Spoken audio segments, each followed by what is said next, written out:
Hi, this is Stacia, and we're going to do some analysis on my round one game from the Twitter chess tournament. Although this is an online tournament, I think this is a very serious one because the coronavirus has basically caused all the over the board tournaments to be canceled, all the events I was going to play. So this is basically the closest thing I have to a real tournament, and I do tend to take it seriously anyway. So let's have a look. This first game went really wrong for me. So I especially want to learn or hit myself in the head with some truths so that I don't lose in quite the same way. All right, so my opponent played e4 and I played e5. I guess I'll turn the arrows off for now. Okay. I was scared to face this during the game because I'm not quite, I'm very inexperienced with playing knight c6 in this position. I was playing the Petrov for a good 6 months, and before that, I did not play this. I played d5 against e4, the Scandinavian. This is still new to me. Now, this is the Ruy Lopez, and so I can already tell you that one thing I learned this game is you always have to be mindful of what happens if takes takes and knight takes pawn. Here it doesn't work.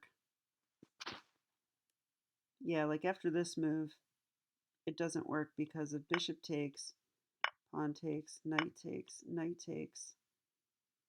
And after queen e2, we have, let's see, I believe this move, queen d5. Yeah, this looks right. And after knight f3, we can go bishop e6. And this is actually this is known to be better for black already. I mean, it's not like winning, but it's certainly okay. So that's true. So my opponent castled, and I went bishop c5. And now again, if he tries to take, I think something similar happens. Takes, takes. Best try would be queen e2, but now, again, queen d4, I think. Or queen d5, rather. Yeah, queen d5. If queen d4, I think knight f3 is okay. Attacking the queen, but I'm attacking the knight, and I'm defending my knight at the same time. So this is fine. Okay, so my opponent didn't play that. By the way, my opponent was 2100, so quite a bit stronger than me. He played c3. Pretty testing move. So he's going to plow through at d4. I castled, which is the only move because of this. The other move I want to play is d6, but if I do that, then my knight's pinned and attacked and I lose material. So castles is correct, and d3. Now, the correct thing to do here is defend my pawn. So d6. And after d6, there's no more bishop takes, knight takes e5.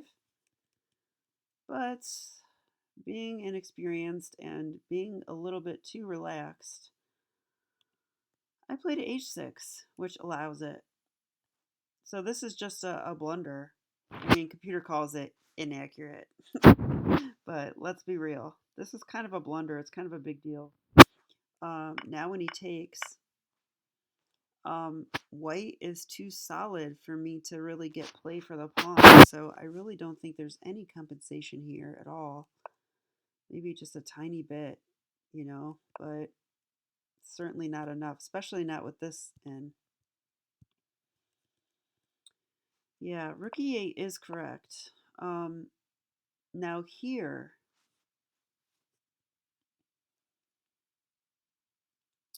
I actually could play knight takes e4, the computer's saying, which seems insane to me, but okay. I guess I can play this way. Let's say he takes, or I'm sorry, I can take. Rook takes.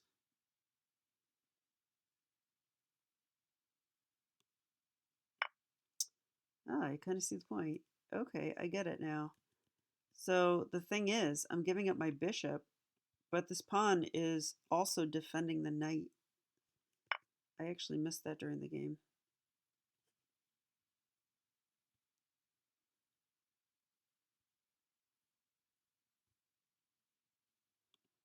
Okay, so I played bishop f8 when really I could have done this.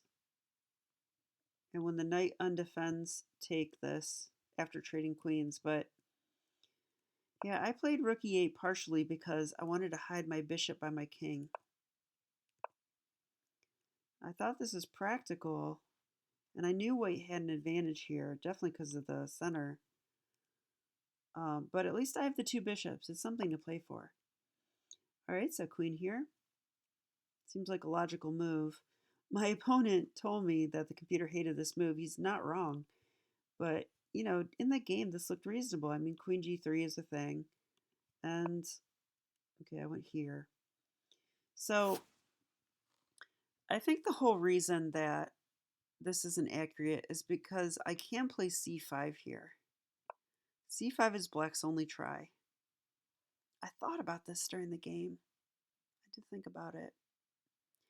And I thought he might go here. Oh, he can't go there.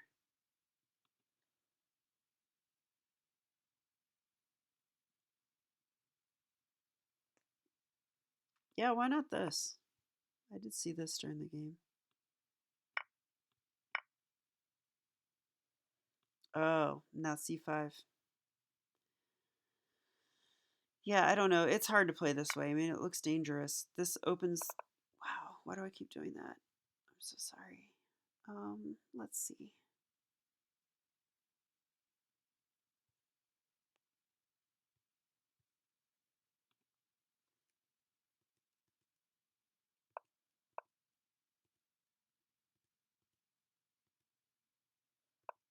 Okay, I was supposed to play...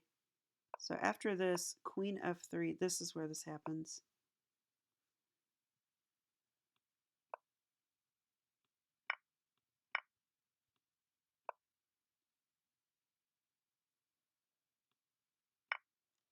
Yeah, I have to move my queen, but that's totally fine. I just go here. It's attacking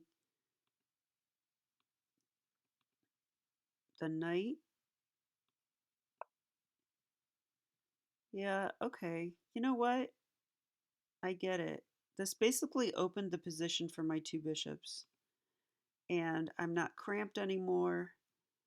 And I am down a pawn, right? Let's see. Wow, I'm actually down two pawns?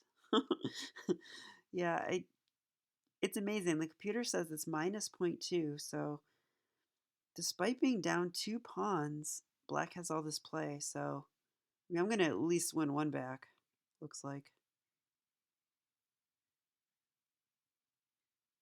Oh, actually, I can even take here right now. Okay, very interesting. So that was really the way to go, and I didn't find that continuation. So that's something I'm going to have to keep in mind in the future is to break open the position when I have the two bishops and my space disadvantage is choking me out. Okay, so bishop e3. I did at least take there. Yeah, c5. c5. Oh, I actually didn't play this. I played bishop e6 first. I thought I'd play this first just to develop and then play c5. But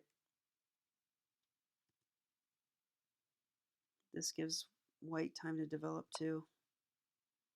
Okay, he went here. This defends the knight. So now my tricks against the d-pawn don't work because it is defended. All right, I went here. Makes sense. Rook out here. Yeah, I definitely thought about g5 here.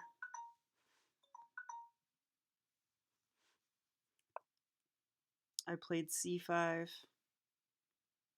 But this isn't as good anymore. The knight's defended. I think that's the key difference.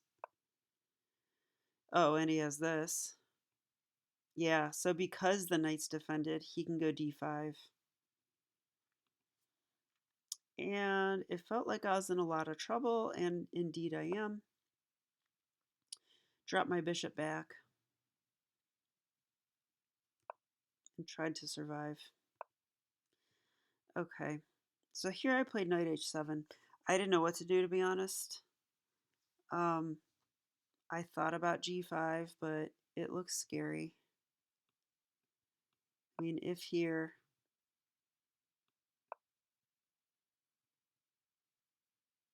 I guess I could do this.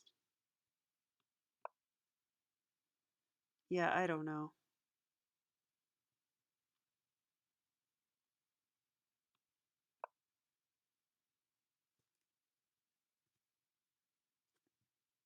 That would hang the knight, so don't do that. This is kind of a constipating move.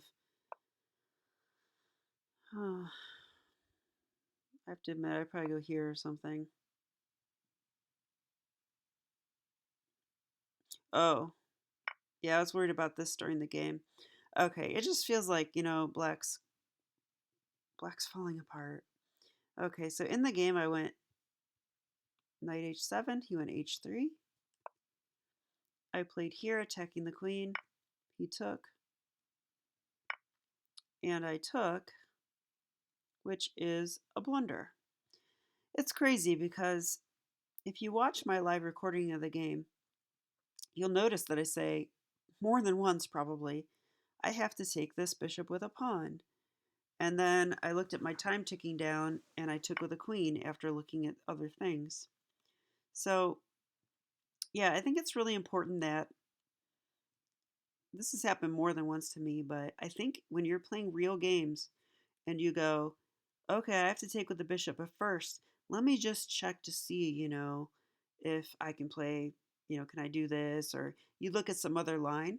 When you come back here, pause a second and make sure you're playing the right move. So I'm pretty sure I threw this move on the board and then went, oh, I'm blundering my F pawn. Yeah, well, if I wasn't lost before, this is kind of it. So I'm not sure the rest of the game is worth looking at. We'll just see if I had any saves, but I really doubt it. Knight there attacking the queen. I'm like, hey, let's trade. He did, but I'm still hurting here. I was trying to open up the game for my bishops, but this is just... I thought I had chances here, but... I mean, I do have two bishops.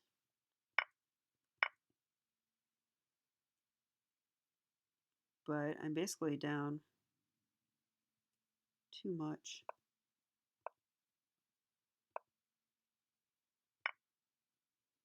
Yeah. So my pawn dropped, and I actually ran out of time. That's how I actually lost, but I mean, I knew I was losing here, and it was very hard to play, too.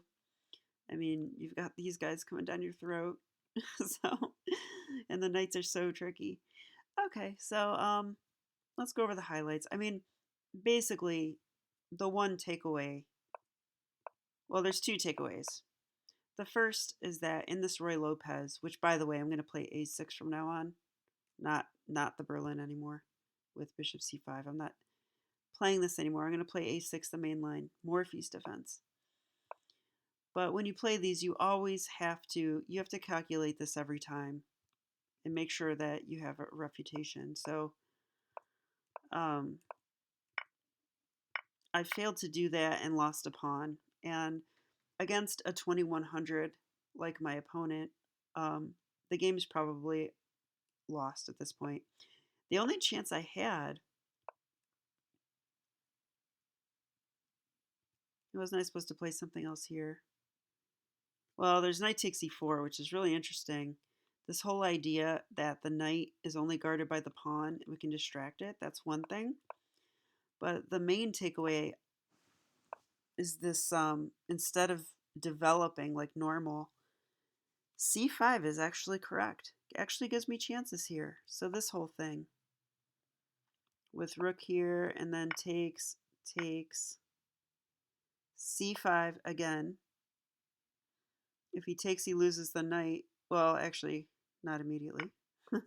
My queen would be hanging, but I can go here. This is a game. I am down 2 pawns, but I'm going to win this one back. And I've got pressure here, and I've got the two bishops. And sure enough, the computer calls this position equal. So that is really interesting. And I think that's my main takeaway. So instead, I tried to play normal moves, develop, and after bishop f4, I'm just way worse. The knight is now defended. Those tricks are all gone with c5. So yeah, after this, I had nothing. And I blundered, which often happens when you're under a lot of pressure, right? So too many threats to keep track of. All right, well, I hope you enjoyed this game and learned something with me. I hope you don't blunder your e-pawns in your games like I did, because that was painful. I assure you. Okay, well, thanks for learning with me, and I'll be back with more chess. Bye.